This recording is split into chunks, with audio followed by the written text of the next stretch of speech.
Okay, let's begin. David, 1.5 minutes. Thank you, David. My name is David Ross, and I am one of the most qualified candidates here tonight for Moorpark City Council, and I have a practical plan to improve Moorpark. Currently, I serve as Public Commissioner and Vice Chair of Ventura County LAFCO Commission. There I serve on the dais with 2 county supervisors and Mayor Parvin and other notable council members across the county to ensure the orderly formation of cities and special districts. I've also served on the Santa Monica Mountains Conservancy Advisory Committee with Roseanne Mikas, our longest tenured council member here in Moorpark, and this really demonstrates my passion for stewardship and preservation of our precious lands. I've also served as president of my HOA, where I have led the community out of great turmoil and into a time of peace and civility, accomplishing the goals of our residents. I'm also a business owner. I started a company called Moorpark Farms, and I understand budgets and management and business strategy and finances. I also have earned a business degree and a degree in master's in public policy and administration. I have a plan to empower business, to enhance transportation, improve our parks and recs, and also encourage arts and culture for the next era here in Moorpark, our next great chapter. Vote Ross for Moorpark City Council. Thank you. Thank you. And you remind me, I forget to mention that what we would like to ask you all to do is please hold your applause until the end. I'll give you a chance at the end. We just want to keep things moving for the candidates and keep it all equal. So apologize for not mentioning that earlier. I know that you already have turned your cell phones to silent. Thank you for that as well. Our next candidate is David Lopez Lee. 1.5 minutes. Thank you. I've been a professor of USC School of Public Administration over 40 years, serving as Associate Dean of that school for several years. I've been an administrative judge in LA since 1979. I've served on the state's Senate's Cost Control Commission for over 25 years, helping save the state over $2.5 billion. I chaired that commission's economic development report and took the lead in developing policies that more efficiently resulted in the use of scrap tire rubber in the asphalt that your children now bounce back from rather than break their bones on. I was elected 3 times to the Board of Trustees of the LA Community College District. I served as Moorpark's representative on the Ventura Community College District's Chancellor Search Committee. I now serve on its Citizens Advisory Committee. I led the effort to implement shared governance in California's community colleges. College trustees are now more responsive to faculty, staff, students, and the electorate. I was the sole consultant that evaluated the responsiveness of LA County's programs to the civil unrest of 1992. I served as an expert witness in a class action lawsuit regarding land use practices, specifically the adequacy of low-cost housing element in Orange County. I've evaluated the impact of programs addressed to delinquency prevention, personnel selection, cultural interpersonal skills training, and all levels of education, pre-K through college. Thank you. Thank you. Our next candidate is David Pollock. Thank you, David. Sorry if I look a little confused. I was told this was Jimmy Buffett night. But it obviously must be a slow night on TV. I'm David Pollock. I've been serving on the City Council since 2009 and served on our school board for 15 years prior to that. I love Moorpark. I've lived here for 29 years, and I love the open feeling of the place, and I like the tone of civility we have here. We all have our differences, but we work them out civilly, and I think more cities should be like that. And that's the reason I got involved in government. I hate to see the cynicism that seems to be so prevalent about government, especially local government, and wanted to be able to make a difference, at least at the local level. In addition to serving as your city councilman here in Moorpark, I also serve as a member of the Air Pollution Control Board for the County of Ventura. I serve on regional and statewide environmental committees, and I also serve on 4 nonprofit boards, including the Moorpark Education Foundation and the Moorpark College Foundation. I also wanted to thank David and the League of Women Voters for doing this. I think it's important that you hear from all of us. And I just wanted to tip my hat to the others at the table here. It's part of what makes Moorpark special that we have such qualified candidates up here vying for this seat. I think Moorpark will be served well no matter which one of them gets elected. Thank you. Our next candidate is Daniel Groff. Good evening, and thank you for the opportunity to introduce myself and explain why I'm not just interested in serving our community as a member of the Moorpark City Council, but why I feel it's truly a calling. I have lived in Moorpark for 23 years. My love for this community grew as I raised my children in Moorpark and made the choice to open my business here as well. From day one, I've been involved with many local organizations, and along the way, I've met so many wonderful people. In 2009, I was honored to be appointed as a commissioner for the Moorpark Parks and Recreation, and in 2010, I was appointed to the Moorpark Planning Commission, and I served 3 terms there.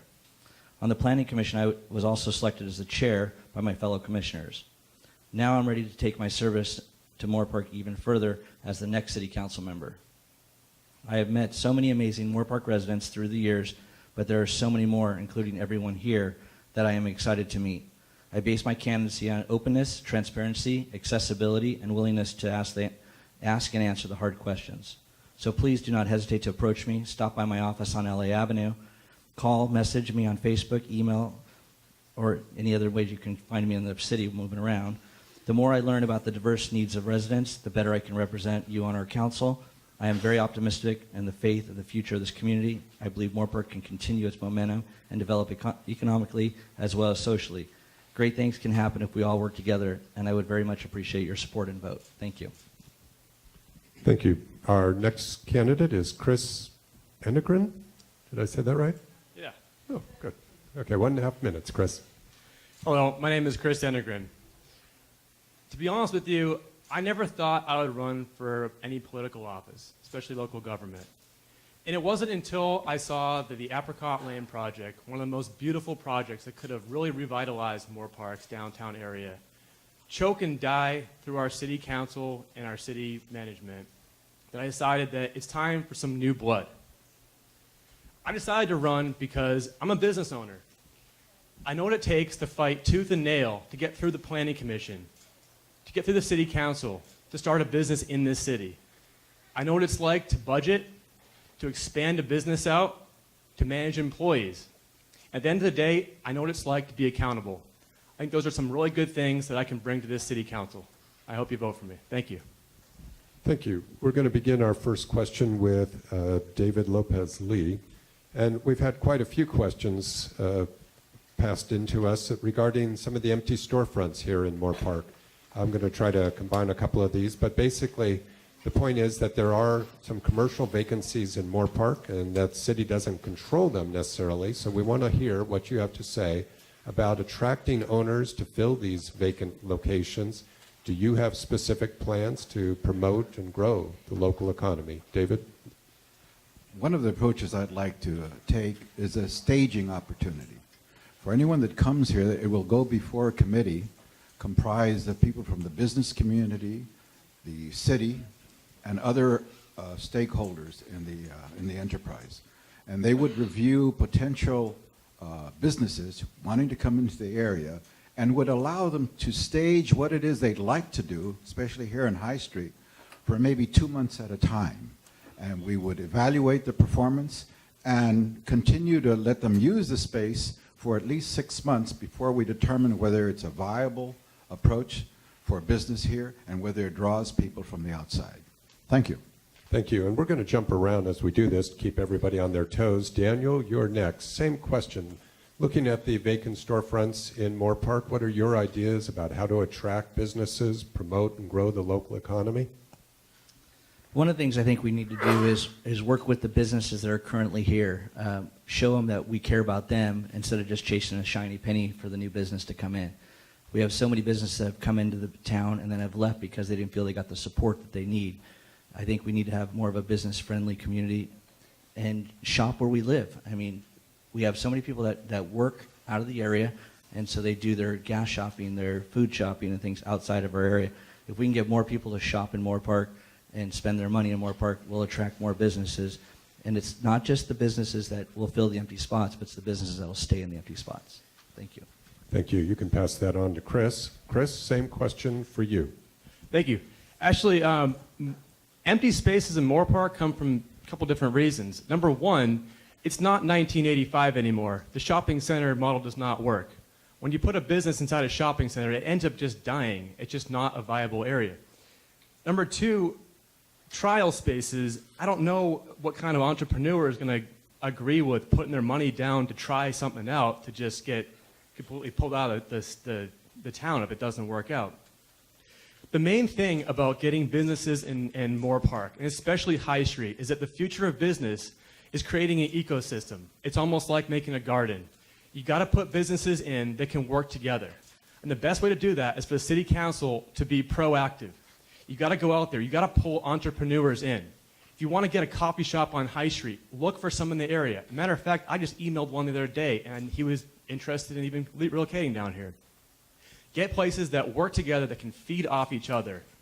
Focus on small town, high quality things. That's what this town wants. That's what this town needs. That's how you can fill the problem. Thank you.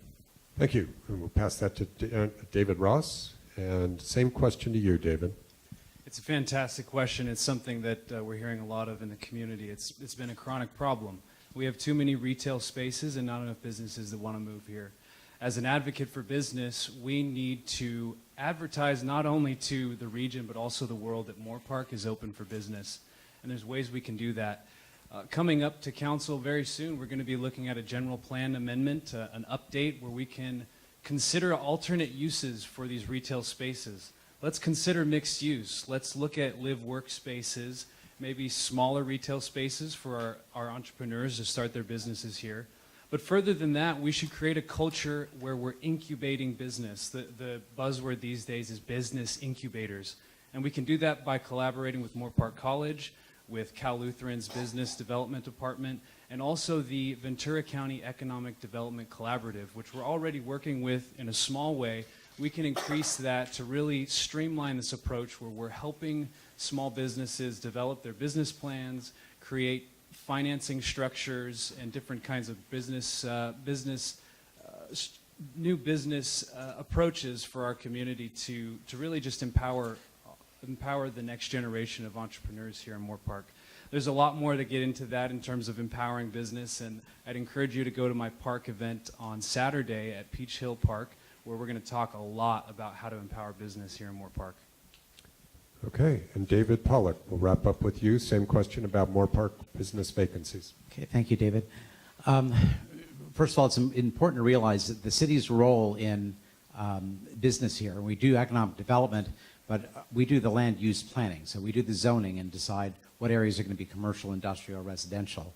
We don't pick and choose which businesses are going to go in. That's a business decision that business people need to make. My training and background is in business development, and I try to encourage businesses to locate into Moorpark. And people ask things like, for example, why don't we have a Trader Joe's in Moorpark? When we talk to Trader Joe's, what they tell us is that Moorpark just is still a bedroom community. There's not enough daytime retail for them to make that leap here.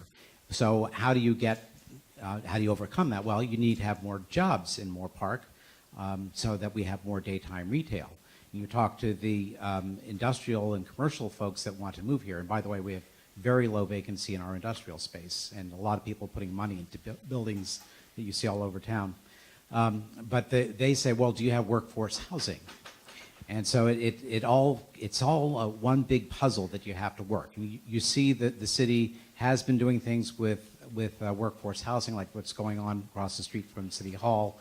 And we also have a 200-unit apartment complex that is entitled to go behind City Hall in the field back there. So it's something that, as a councilman, I think that's one of my jobs, is to reach out and encourage businesses and certainly shop Moorpark. Thank you, David. And go ahead and hold on to the microphone, David. We'll start with you. Several of you mentioned High Street, so let's stay with that subject. Do you think the city of Moorpark should pay for infrastructure improvements on High Street? What role do you hope to play in the development of High Street? David? Well, when I first came on the council in 2009, we had a $5 million streetscape plan for High Street that was going to be paid for through the redevelopment agency. Unfortunately, redevelopment agencies were taken away from us and a lot of that money. We still have some money left, so we can still do some sort of a streetscape redo for High Street, but we're not waiting for that. We are currently have a developer named the Daily Group that has 6 months to come back with a plan for what to do with the property on the south side where we were looking at having Apricot Lane Farms. So ever since I've lived here, I've had this vision that High Street should be this vibrant cultural center for Moorpark. And it's always just in our grasp, and then something happens. But I'm determined to make it happen. I'm very encouraged by the business at Luna Yena down the street. I know that they're doing very well at Lucky Fools. I think that shows people that want to invest here that there really is latent potential in High Street, and hopefully that will give them the confidence to make a business decision and to make an investment here and to establish another business. So I'm very hopeful for High Street, and certainly we'll make sure the city does everything it can to help people locate here. Okay, thank you. And David Ross, we'll go with you on the same question. Thank you. We have a historic downtown here that is very charming. My office is actually on High Street, so I'm very well aware of the circumstances surrounding it. Part of my plan is to encourage arts and culture. We have a $4 million fund that is set aside specifically for art and cultural projects to be spent somehow throughout the community. As an artist and your next council member, I will lead the charge to develop an arts master plan where we can create murals and statues and different installations to further increase the charm of our downtown as well as other areas in the community. How about murals of our rich history here in Moorpark, or a giant statue of a woolly mammoth that would commemorate the mammoths that used to graze in our foothills? There's a lot of ways we can spend this money wisely, and I think I'm perfect for the job to do that. In addition to that, there are many other ways where we can spend this money in other areas of Moorpark. Moorpark is much bigger than High Street, and I do want to emphasize that as your next city council member, I'm not going to forget about LA Avenue or Spring Road or Moorpark Avenue. Our businesses, our community needs investment everywhere, and I will look at equitable ways to do that. Thank you. David Lopez-Lee, we'll go to you next. As a reminder, the question is, do you think the city of Moorpark should pay for infrastructure improvements on High Street? And what role do you hope to play in the development of High Street? I find it interesting that almost every approach to address these issues requires a net reduction in the city's coffers, our tax monies. I'd like to make a suggestion that does not. Indeed, it grows our general fund. I would like Moorpark, whether I'm elected or not, to work hand in hand with Grameen America, a nonprofit microfinance organization dedicated to helping women who live in poverty build small businesses. It offers microloans on the range of under $100, some to as much as $2,000. And it helps transform communities across America, fighting poverty. This organization has been shown to not only increase local tax revenues, it creates sustainable jobs, supports low-income women who are unable to get traditional bank loans. And one thing that's left out, it improves self-esteem of the entire city. Look at what we are able to do. This is my suggestion. Thank you. Thank you. We'll go down to Chris for the next answer on the same question about High Street. Yeah, infrastructure. So if we put any more buildings on High Street, I know there's an idea to put an apartment structure on there. Parking is one of the main things. The city, I think, is going to have to think about how they can meet this builder halfway to get something done down there. Ideally, if this guy could build the parking himself, it would be great. But the thing is that the way he's going to measure success is putting more people in one area, and we're going to measure success by not having a parking problem.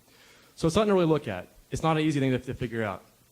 Mainly, I think the city needs to really focus on investing some time into treating High Street like it's a business. And if you think about it, High Street's a business, and the businesses are our customers. How do we get businesses down there? That's one of the main things. Last night, I read the downtown specific plan. I almost fell asleep reading the thing. On top of that, the last time it was written was 1992, and it's mentioning 1985 statistics. We got to redo this downtown specific plan, use it as our marketing tool to get businesses down here. And I agree with Dave Ross. If you treat Moorpark as like a food and art centered place and you really market that out there, we can pull a lot of good businesses down and create an awesome environment. I think that's something we should really focus on. Thank you. And Daniel, we'll wrap up with your thoughts on High Street, please. Well, at High Street, I really think the parking is the issue. We would need to build some kind of parking system on the other side of the train tracks and make more of High Street a walking community where we could have smaller businesses and neighborhood businesses that people would walk to and want to join at. Mixed use, we could have smaller apartment condos for the younger kids to come back to Moorpark. They're going off to great colleges and they're not coming back because there's nothing here for them to do, no place for them to live. And so they're going to other areas that are focusing on transient-oriented housing, but they can hop on a train and head down to LA, or they can come home from LA to here, just spend their money, go to Lucky Fools, go to Mayflower Market, go to whatever businesses we do have up, that come up on High Street. The biggest thing is going to be the parking. If we don't have parking, we're going to have to make that more of a walking street, walking community, kind of like the Boulevard did down in Lancaster. If you've ever been up there, it's more of a walking friendly community area where they spend Friday nights. Everybody goes, hey, let's just meet at the Boulevard, or places like that. That's what we want for Moorpark to be. We have Secret Garden that's going in. The owners that are redoing it are very into what's going to make it important for people to come down here and hang out. They want the people to come to the restaurants, and not just their place, but all the places down here. Thank you. We'll start with Chris on question number 3. Chris, and I have to admit this was a question when we did the forum 2 years ago, so I know it's still an issue in the community. Chris, where do you stand on adding a community pool? What's your position on that? Well, it's interesting. So when I looked at the first time I heard this issue, I was thinking, well, a lot of the communities in this area have community pools, so would they actually use it? I don't know. Not really a great thing. When I saw how much the high school was paying to rent a pool, it was pretty crazy. So I started to think that, okay, maybe a pool could be a good idea. But to think outside the box, if you just dig a hole in the ground and fill it with water and that's the pool, not a great idea. But how can you make the pool more of an attraction? How can you bring more people to it? But the main thing is who's going to pay for it? What's it going to cost? What are the operating costs of this pool? Will the pool generate revenue? And those are the questions I really want to see before we put something in like this. Okay, thank you. We'll go to David Pollock next. Same question, community pool, David. Yeah, this goes back way more than even 10 years. We were dealing with this issue when I was on the school board, and we very much wanted to put in a pool. We have an aquatics program at the high school, and we also have requirements for kids to learn to swim. So, how do you do that if you don't have a pool? And we actually looked at putting a pool in the last school bond that we had, and it pulled very low. Citizens didn't seem to want it bad enough to pay for it, at least through a school bond. So we made a deal with the gym to be able to lease their pool, so at least our aquatics team had a place to go, and they didn't have to drive all the way to Westlake High School to do that. But there's always been a very active group in Moorpark that wants to see us have our own community pool. The city is right there with them. We've promised, I think, $3 million to go towards a pool, but we're looking for some participation from the school district and from the community as well to make the rest of it happen. Okay, thank you. Daniel, what are your views on a community pool? I think a community pool is a great idea in a lot of ways, but I know there's a cost. Speaking of the aquatics program, I was one of the first chairs in the aquatics program for the high school for the water polo and the swim team. I helped with the original pool contract that they did with the gym. I helped raise the money for the scoreboard, all the equipment that they have there. I think the biggest hurdle we keep running into on the pool is a lot of people think the school district wants it at the school. I know the school people don't want it at the high school. I think for a community pool, it needs to be at the park. If we put it at the park, it's going to be more of a community pool aspect, but have it to where the school district runs the pool for the tournaments and things like that. Pool time is very valuable. When my son was on the water polo program and the swim program, we used to go to Westlake High School, Newbury Park High School, Thousand Oaks High School, 2, 3, 4 o'clock in the morning for practice on school days, because that's the only time we could get pool time.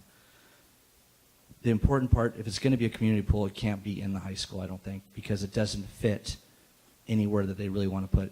A community pool that we'll need is about the size of 3 tennis courts, so about 22,000 square feet of space. We would lose so many parking spaces at the high school if they tried to put it there. But we do need to have a committee look at on where we can put the pool. Thank you. Thank you. David Lopez Lee, your thoughts on the community pool, please.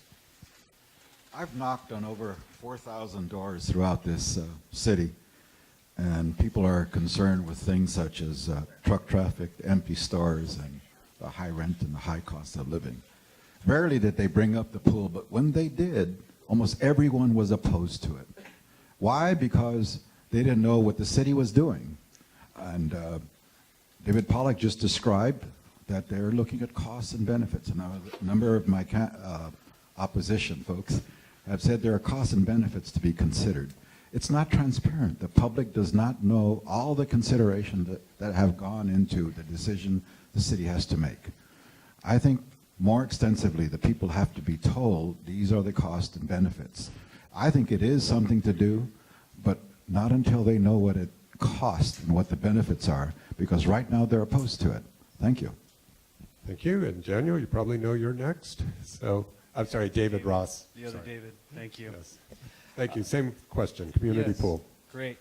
There's an old proverb that talks about before you build a house, you need to have a plan to know how much it's going to cost. Otherwise, you're going to get halfway through the project and not be able to finish it because you've run out of money. Absolutely what you've heard tonight is that we need a plan, and I do understand that that plan is being worked on. Next Tuesday at Cafe Forenza, there's actually a community pool meeting, which you can all attend, and I encourage you to do that because we do need community participation. Really, the biggest hurdle that we're going to have to get over is where we're going to get the money. Obviously, the city has stepped forward, and they're going to be part investors and partners on the project. But we really do need community buy-in, and I encourage you to go to that meeting next Tuesday at 6 or 7. You can check the Facebook page on Where's Our Pool, which you've seen the banners around town. But absolutely, we do need a community pool. I think it's a missing component, and it's part of my plan to improve our parks and recreations. It's going to be excellent for our community, and I look forward to advocating to create that and make that really a reality here in Moorpark. Thank you. Thank you. Daniel, we'll start with you this time. And let's just hear a little bit from each of you about your top objectives. So Daniel, if you're elected, what are the 3 top objectives you would pursue? Well, working on High Street is always going to be one of the top ones that we have to deal with because that's what a lot of the community, I'd say 90% of the community talks about whenever I see them is what's going to happen with High Street? Where are we going with High Street? How can we get High Street done? The next one is going to be the empty spaces. I don't know when the last time that our city sent somebody to Las Vegas for the commercial real estate show that's in May. I know all the cities around here do send people, and that's how they're getting a lot of the businesses. You take the demographics for what the city has, what spaces they have available, and you meet with all the different companies from Hobby Lobby to every restaurant you can think of and every other business out there, every franchise that's trying to move into different areas. So we need to do something in those 2 categories to get the city up and going. And as somebody else, I think Chris said, let them know that Moorpark is open for business and we're here to help you. Okay, thank you. Well, Chris, it's your turn. And what are your 3 objectives if you are elected? Okay, number 1, I want to revitalize High Street finally. We missed an opportunity last time. Let's not let this slip through our hands again. Number 2, reasonable growth. I know Moorpark is growing. We're adding more houses. We're adding more apartments. But we got to make sure this town always grows but maintains its small town feel. This is why we all live here. We all live in a place that has a nice area. There's no traffic. Oh, there's some traffic, but there's not a lot of traffic comparatively to the cities. And we want to make sure it stays like that. And number 3, I really want to get more community involvement. I think that's one of the things we don't see a lot of around here. After watching the Apricot Lane project, there's a lot of community involvement around that. We got a lot of people at our brewery, actually, and I want to make sure the town really knows what's going on. I own a brewery in Moorpark. We have a very big tasting room. We pull a lot of people on the weekends, and most of the time it's Moorpark residents. And I want to use that to my advantage. I want to make sure the people that are there know what the issues are, and we can talk about things, and it's a place where I can be accessible to talk.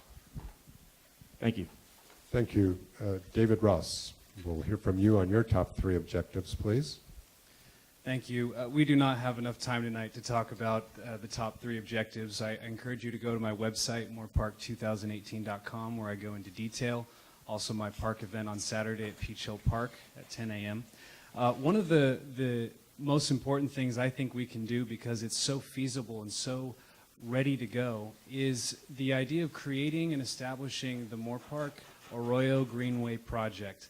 This is something that's special to me because what we can do is we have a stream that runs through town, the Arroyo, and we can turn that into a trail, pedestrian bike path, multi-use trail that connects Moorpark College through town to Moorpark High School.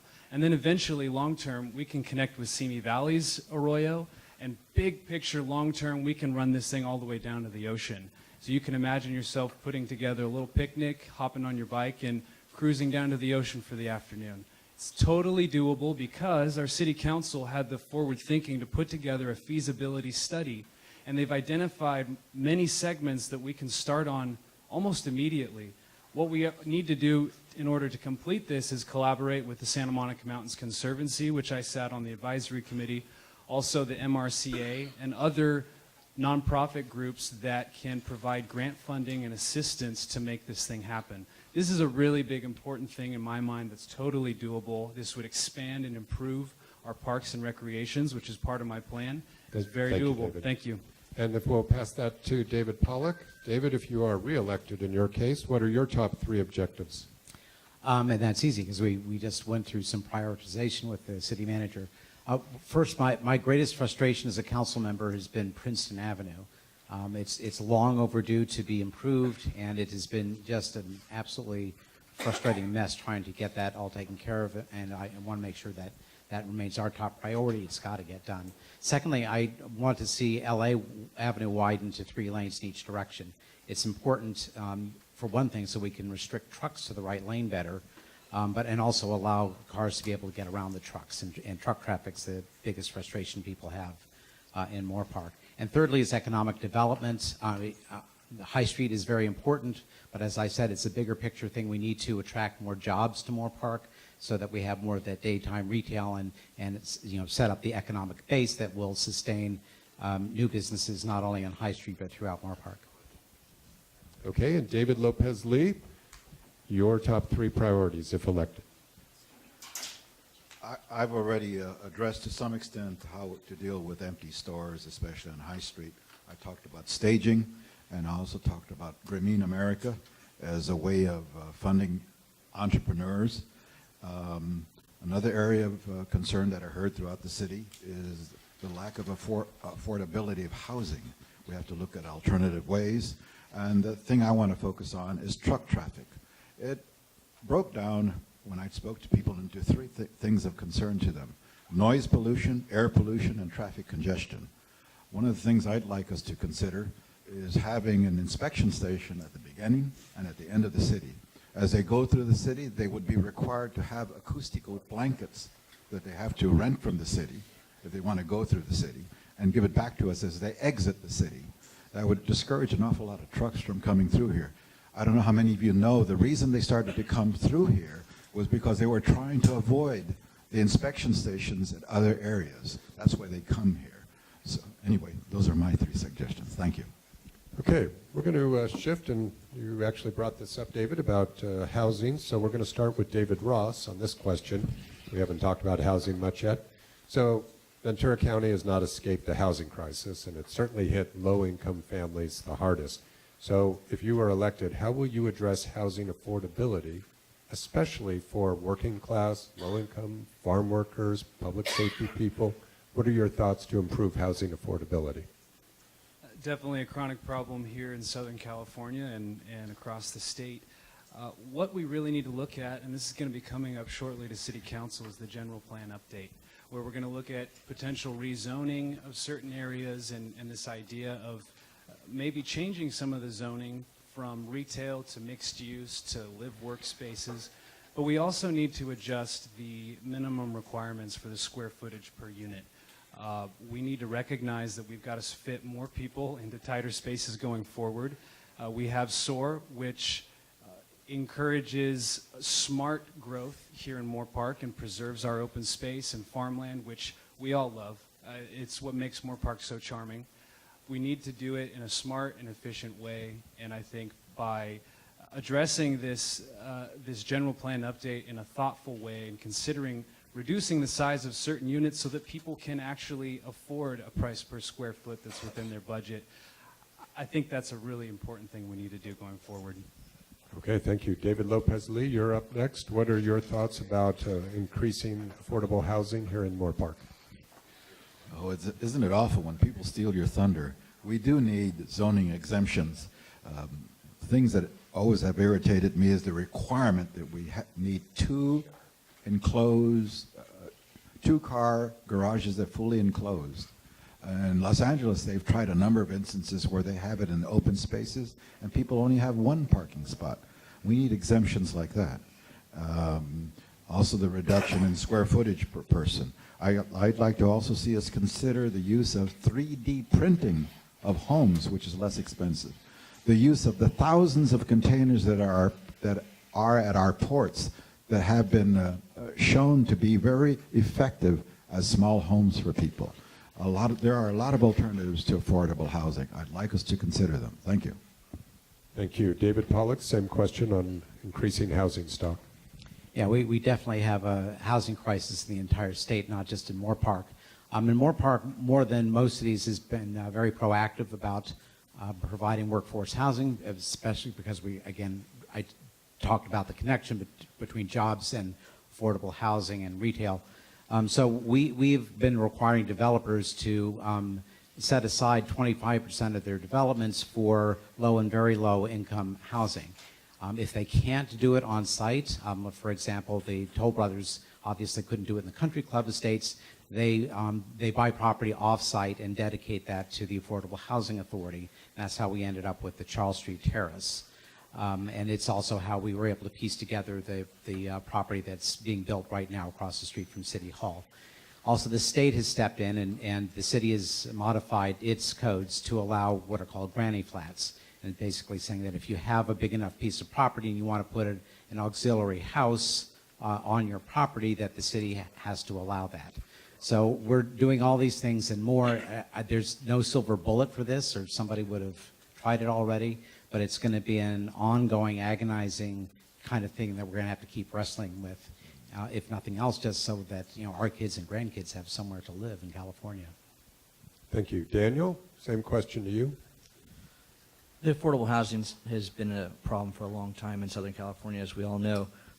It's going to take rezoning of some of the properties, like we're talking about mixed use, a change in the general plan, micro condos, the ADUs that David just mentioned, letting people know what those are. People don't understand what auxiliary dwelling units are and what they can build them and how they can build them on their property. I was talking to somebody the other day, and they have it, their kids are moving back. There were some issues, and their son and daughter-in-law are coming back with their two kids, and so I explained what an ADU was, and they're talking about building that at their house.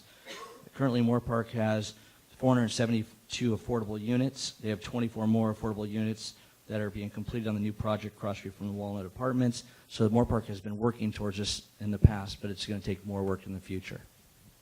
Thank you. Chris, same question on housing. Yeah, it's a really tough issue, and I don't want to get into how it even started. I mean, it's a big, huge California statewide problem. Inventory is a real problem, but I have to agree that I think taking some of these shopping centers, which we know are just dead skeletons that aren't going to be viable anymore, and trying to see if we can rezone them to get some housing on there. It's more of an urban environment. You can walk to a lot of places if you're down there, opposed to building them up in the hills and having to drive to the middle of the town for everything. But still, we got to really echo the responsible growth. It's Moorpark still. It's an expensive city. We should still put some more condos in here and some more affordable housing to focus on getting some more younger people in, workforce people. But at the end of the day, I do not think we should be packing people into shipping containers. This is not downtown LA. This is Moorpark. We're living out here for a reason. Thank you. Thank you. David Lopez-Lee, you're up next. We're going to take a little time to explore business, because that's obviously we're at the Chamber's event. Tell us about your views on mixed-use development. Do you support mixed-use development and redevelopment of Moorpark, not just High Street, but the city? What are some of your views about how you would go about redeveloping Moorpark, and do you support mixed-use development? Based on my reading of the literature on mixed-use development, I cannot find an instance where it did not devolve into a slum-like condition. Very rare to find where that did not happen. I only know of two places where it has continued to thrive. One is around my university, USC. If any of you have ever been there, they have mixed use. I suspect it survives because it's in a university setting. The other place is Santa Monica, the promenade. That mixed use works. But everywhere else that it has been used, it turns into deserted slum-like conditions. I have problems with it. That's my response. Thank you. Okay, we'll pass it down to Daniel, please. Daniel, same questions to you about, do you support mixed-use development in Moorpark? Why or why not? And what would you do about redeveloping the city? I do support mixed-use development. During my time on Planning Commission, I mentioned it a number of times to developers that were coming in. I've seen it work in a lot of cities. We have an office that I own in Texas. In Frisco, Texas, they're all over. Dallas, Texas, they're all over. Claremont down south towards Inland Empire, they have it there, and it's working really well. Santa Monica, my son lives in Santa Monica, so I see it down there. I think it can work. As Chris mentioned earlier, we have a lot of places that we could do this with, redo the box stores, change them into mixed use, have it more of an urban setting where people can come home, they can walk to dinner, they can walk to the dry cleaners, they can walk to the different places they want to do business. They don't have to drive and get in their car. We're going to see less and less of people with cars, with Uber and Lyft and all the other things that are coming down, the autonomous vehicles. We don't need to have 3- and 4-car garages for all these homes and require 2-car garages for condos and apartments and places for people to park. The cars, we're going to have to go away from that. So I am for mixed use, and I think it can work if it's done properly. Thank you. Please pass the microphone to Chris. Same question to you, Chris. Your views on mixed use and also redeveloping Moorpark. Thank you. Mixed use, I think, is a great idea if it's done properly. Namely, if you can match the demographic of the residents with the type of businesses down below, you've got a complete win. People always say that Moorpark is a bedroom community, inferring that people come home after work and just close their garage doors and sit inside their houses. I think that's true. I think people work outside the city, they come back to the city, and they want to just do something, go to a bar, go to a restaurant. And if you can live above those kind of places, you got a perfect package right there. It doesn't involve any driving, there's no parking involved, and I think it's a perfect way. If you don't match the demographics correctly and you have a bunch of random stores down below, like nail salons and whatever, dollar stores, and people up above, then you're going to have, maybe a problem. But I think if we do it right, I think it's a wonderful idea. Saves space, can revitalize some of these shopping centers. Okay, thank you. David Ross, you're up next. Same question. I also think mixed use is the way of the future. As we get forward in the future of business, we're looking at a lot more telecommunications, telecommuting. People aren't going to be leaving Moorpark like they used to go to jobs. So we can create spaces for these jobs to exist here and also for people to live here and increase that affordability, which we would do by making these mixed use areas. Live, work, things like that. Increasing the walkability of our community is important. But more than that, we want to attract the creative types. We want to bring in the high-tech industry. And the only way we're going to do that, and this gets to your question about business development, is if we really move forward with the ultra-high-speed internet plan. I've talked to several folks, even on High Street. We have a software engineering company on High Street. Who knew that? Right next to Lucky Fools. They said they would love fiber optic cables running to their office so that they can develop their software for manufacturing companies all over the United States and the world. To do that, we've got an ad hoc committee. I would love to join that ad hoc committee as your next council member and really see that project through, finding ways to bring fiber optics to the community. In terms of mixed use, absolutely, it's the way to go. Simi Valley is doing it right now. They're turning Macy's into condos. We'll see how it goes with them, and we'll also look at other communities that have done it well, and we're going to match that. Thank you. David Pollack, we'll wrap up with you on this question. One of the committees I serve on is for the Southern California Association of Governments, and we have the responsibility for doing the transportation planning throughout Southern California. My committee does what's called the Sustainable Community Strategy. And basically the idea is that we can only widen the freeways in LA so much.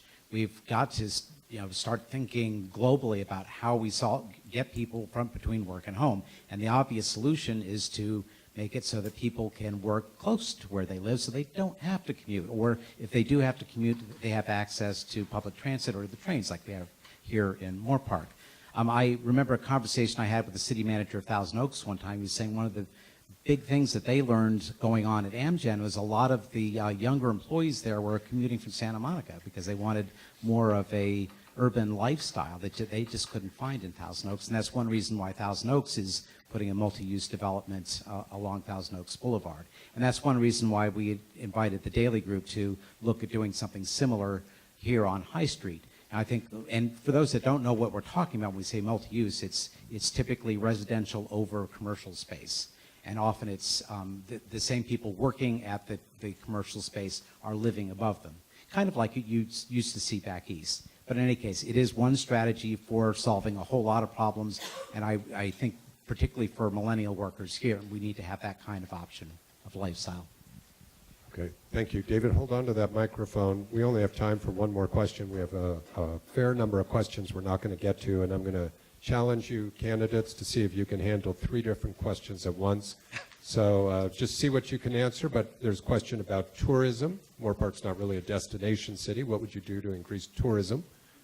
Moorpark doesn't really have much for teenagers to do. What are your thoughts about improving that? And then do you have any views about vacation rentals, such as Airbnb? I don't know if you'll get to all 3 of those in a minute and a half, but let's see what you're capable of. So David, tourism, teenagers, vacation rentals. We'll start with you. All right, well, let me start with tourism. True, we don't have a lot of tourism here, and that's something we need to work on because for people to come, if you want to go to Trader Joe's, there's one in Simi Valley, there's one in Thousand Oaks. If you want people to come to Moorpark, you need something unique like this theater. People come from all over Southern California to this theater, for example. Attractions like Enegren Brewing, which is somewhat unique. People come all over to go to Chris Enegren's place just because you can't find that everywhere. So I don't know that we'll have the kind of tourism that LA has, but we do want to find unique attractions that draw people here to Moorpark as a destination. Teenagers are always a challenge, and it's one reason the city invested in or helped support the theater that we had here for a while. Everyone said teenagers need a theater, and the city guaranteed the rent and ended up getting stuck with it because what people say and what people do with their money are not necessarily the same things. But we did build a skate park for teenagers, and that's very popular, and I'd also like to see us eventually build a BMX park for young kids as well, because that's a great attraction. And then finally, the Airbnb issue is something that it's very controversial right now. We're in the middle of reviewing an ordinance how to deal with it. It's a particular problem on Maureen Lane, if you've watched our recent council meetings, but it's something that we have to deal with more and more, making sure that we're regulating in that because it's become more of an issue. Thank you. David Ross, give you the same opportunity to try and do 3 in a minute and a half. Tourism, teenagers, vacation rentals. In terms of tourism, I do see there being potential for attracting tourists to our ag-centric community. Folks like Apricot Lane and Underwood Farms, those are all destinations that we could enhance and help them through the Chamber of Commerce and other groups to get the word out that there's some innovative ways to farm and make it attractive for people to come and learn and be educated on that. Specifically with Airbnb, I think this is something we're going to see a lot more of becoming an issue, and David Pollack mentioned that earlier, that there's an ordinance in the work and we have to continue to develop our policies there. It's actually personally affecting my family in Thousand Oaks where they're having new people show up every day and they're not from here, they don't have the context, so they're loud, obnoxious, lots of cars. We have to figure out this fine balance between allowing property owners to use their property in ways that can generate revenue. We don't want to be anti-business. In a way, it is a small business, and we need to look at how we can also support the neighbors next to this now business, because a lot of these people didn't buy homes to live next to a hotel. And we've got to find this fine balance. There's ways we can do that, and we'll talk about it at my park event on Saturday at 10 a.m. at Peach Hill Park. Thank you. David Lopez Lee, your thoughts on tourism, teenagers, vacation rentals, please. The reason I love Moorpark, when I came here, I could see stars at night, I could hear crickets, and it was not crowded. And when I talk about these issues with people who live here, as I went door to door, I told them what I'd like to see is a lot of people come here to entertainment venues and to restaurants, especially in High Street, but I'd like them to go home. In other words, I want them to leave their money here and have a great tax base. And we can have entertainment venues for people, for teenagers especially, after High Street or other venues that we might have established on High Street. And I like the fact that we have a hotel that's going to be here very soon. It's for people to be here temporarily and then go away. I want us to grow slowly. I realize we have to share in growth like the rest of Ventura County, but let's do it in a slow, measured way. Thank you. Thank you. Chris, we'll give you an opportunity. Tourism, teenagers, vacation rentals. All right, tourism. So I think Moorpark has a very unique thing. We're the one city in this whole area that has that unique small town feel to it. You can put a business in Thousand Oaks and Westlake, and you're a dime a dozen. No one cares. But in Moorpark, you have this genuine look to you. I think if we leverage that more, we can get more people to come into our town to get some high-quality things. As Dave mentioned, the brewery does a really good job. We bring a lot of people in from other areas, Ventura, San Diego, things like that do well. Underwood Farms, that place is dragging people from downtown LA up every single day, and it is packed down there. So people like this kind of thing. I think we should try to leverage that more. Teens, when I was a teen in this town, we didn't have much, and that wasn't that long ago. I don't know really how to change that besides sending teens to other towns, because who really wants them hanging around here anyways? VRBO, I understand the Maureen Lane problem. Yeah, no one wants to have a party house next to you. However, I love VRBO because I have 2 kids, and I don't want to rent a hotel room and have them driving me nuts. It's nice to have a nice little yard to hang out in. So when you're coming into this town for, let's say, a graduation or something, and you have a family, it's nice to have that. So it's important to make whatever law it is to encourage VRBO to be... I have to stop you there, Chris. Thank you. Okay, and Daniel, we'll wrap up with you on the question of tourism, teenagers, and vacation rentals. Tourism, we have one lucky thing here. If we make High Street a destination spot, we have a train that ends right here. People can come in from LA, stop here, enjoy their time, spend their money, and then leave. I've been pitching that for 2 years, that we need to work on getting people to come here and spend their money. Solving's done a great job on it. San Luis Obispo's done a great job on it. We can do that too. We have a great small community here. We have the new hotel that's coming in. We're going to have people coming out for that. Another thing that we've been trying to do for a number of years, and we finally looks like make it happen, is allowing beer in the park for festivals and events. So we can have car shows and chili cook-offs and things like Thousand Oaks has. They have a music festival. A lot of those places won't come unless they can sell beer, because that's where their profit is. But have it for controlled events. Teenagers, that's a tough one. I've raised my kids here. It's hard to do. There's just a lot of things that they can't do and they want to do, but they're going to have to go to other places, it seems like. Airbnb, we do have a very interesting situation on Maureen Lane. It is a party house. I drove by on the nights on the weekend to check it out because I have people that have called me and complained. We got to stop the party house scene. But they're holding it for bachelor parties and things where they have 60, 70 people there. An Airbnb is not really what that is. We're looking more for the people that want to use it for an executive's in from out of town, somebody's in their family for the kids for the weekend, those kind of things. Thank you. Thank you. We're going to start our closing statements here in just a moment, but before we do, I just want to acknowledge that you can't do something like this without volunteers. We have up front Kathy and Bill, who have been doing a wonderful job as timing. And from the league, we have Doris, Maddie, Carol, Pat Butler, Pat Essick, who you met earlier, and Cheryl. So how about a round of applause for all our volunteers?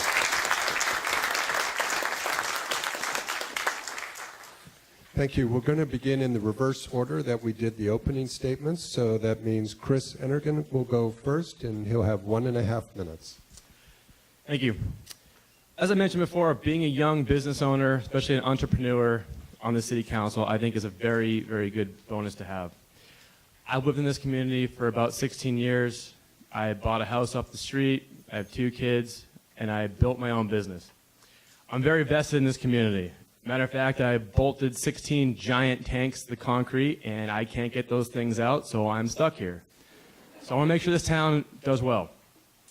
I'm very active in the community. Through the brewery, I donate beer and serve beer at basically every type of charity event out there. Not only that, I have a big meeting area where I see people all the time. People come in, I can talk to them about town issues, I can hear what they want to do differently, and that's a very good thing to get some more involvement in the city. And most importantly, being a business owner, I know what it's like to be accountable. And I think being on the city council, you get to share in some of the successes in the city, but more importantly, you take full responsibility for the failures. And I'm prepared to do that. And I hope you vote for me in the fall. Thank you. Thank you. Our next candidate is Daniel Groff. I want to say thank you once again for this opportunity and for everyone that took the time out of their busy schedules to participate in their local government process here. This includes all the candidates here. Thank you for caring enough to run and for your time and energy. As I said earlier, I have confidence in the future of this community and likewise have confidence in my qualifications to serve on the City Council. My past service on the Planning Commission, Parks and Recreation Commission, as well as a volunteer work for the Boys and Girls Club, local youth sports, Moorpark Unified School District Citizens Bond Oversight Committee, and so many other organizations provides a solid foundation for me to make educated and impactful decisions for Moorpark and everyone that lives, works, and owns a business here. Moorpark used to be called the crossroads of Ventura County, and it still might be. However, we're also at a point where Moorpark itself is in the crossroads. We have to make the right choices to preserve what we have, what we love about Moorpark, while also staying relevant into the future and meeting the needs of our citizens. This means all areas, such as managing growth, improved business climate, and establishing ourselves as an attractive location for employers and desirable retailers. An involved and committed council member can dramatically impact these decisions, and I look forward to being part of that process. Once again, I'm always available at my business here in Moorpark, which I've been at the same location for 20 years, so please do not hesitate to reach out to me. We are so blessed to live in such a wonderful, people-first community. I love Moorpark and would love your vote. Thank you. Thank you. Our next candidate is David Pollock. I never expected to be a public servant. I started off by going to business school, and I worked for giant companies and ate spreadsheets for breakfast. You know, I was one of those types. And then I discovered Moorpark and started raising a family here and really discovered the value of community in a special place like this. And that's why I originally ran for the school board and ended up serving there for 15 years. And I thought that was going to be the end of my public service until a group came to me and asked if I would consider running for an open seat on the city council, which I thought about over the weekend. I thought, well, I'll give that a try, and I'm glad I did. You know, it was an opportunity to serve the community in a different way. I've really enjoyed doing it. It has its ups and downs, but it's mostly ups. And hopefully I've been able to do at least a little bit to help minimize the kind of cynicism people have about local government. So again, it's been my distinct pleasure to serve you as a public servant. I would be honored to have your vote on November 6th. You can find out more about my issues and campaign at pollockformoorpark.com. Thank you. Our next candidate is David Lopez Lee. Most of my students are city managers or administrators for senators, congressmen, or assemblymen. Many hold public office themselves. They are trained in the public service. I've often been asked, how many public servants are there in these United States? Many guess 30, 50, 100,000. Try over 300 million. Surely you remember that this is the government of, by, and for the people. Every one of you has a very important job, that of American citizen, public servant. One of our most sacred documents declares we have certain unalienable rights, that among these are life, liberty, and the pursuit of happiness. Yet we increasingly deny our fellow Americans the pursuit of happiness. We deny them the promise of America, that anyone who works hard here will have their dreams come true. But many fully employed Americans are homeless, or hungry, or without basic necessities, or all three. You as public servants have a duty to help your fellow Americans. Even Scripture tells us it is more blessed to give than to receive. Thank you, I want to help Moorpark become the first city whose citizens regain the promise of America. Thank you. Okay, thank you, David. And our next candidate is David Ross. Thank you, everybody, for coming tonight. If you have family that wasn't able to make it, we're streaming this live from my Facebook page, and we're going to post it on my website, moorpark2018.com, where you can watch it again and see everyone's responses. But I really appreciate you coming out and taking the time to do that. Hopefully, tonight you've seen and I've demonstrated that I am very aware of the issues, that I'm fully capable to serve as your next city council member. I have a plan to empower business, enhance transportation, improve our parks and rec, and encourage arts and culture for the next chapter in America. Moorpark. I'm qualified, I'm passionate, I'm prepared to serve. Please vote for Ross for Moorpark City Council on November 6th. Go to my website if you haven't already. I'll see you at the park, Peach Hill Park, Saturday at 10 a.m. Looking forward to seeing you all in the future and talking about Moorpark and how we can improve it and make it better. Thank you so much. Thank you. I have a couple of quick announcements, but before I do that, how about a round of applause for these terrific candidates?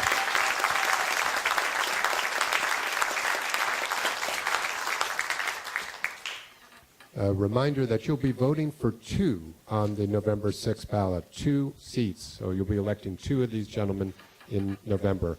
If you are not registered to vote, you have plenty of time to still register. And up at the front table, the league has registration forms. If you have any questions about registering, please feel free to stop by. And thank you all for coming out. And don't forget to vote November 6th. And I'll turn it back over to Bruce at the chamber. All right, thank you, David Marin, for being out here, the League of Women Voters. Thank you for being out here and caring, but thank you to you 5 great gentlemen who've chosen to run for City Council. Thank you very much. We're going to have about a 10-minute intermission, use the restroom, and then we'll return with the school board candidates. So thank you again very much.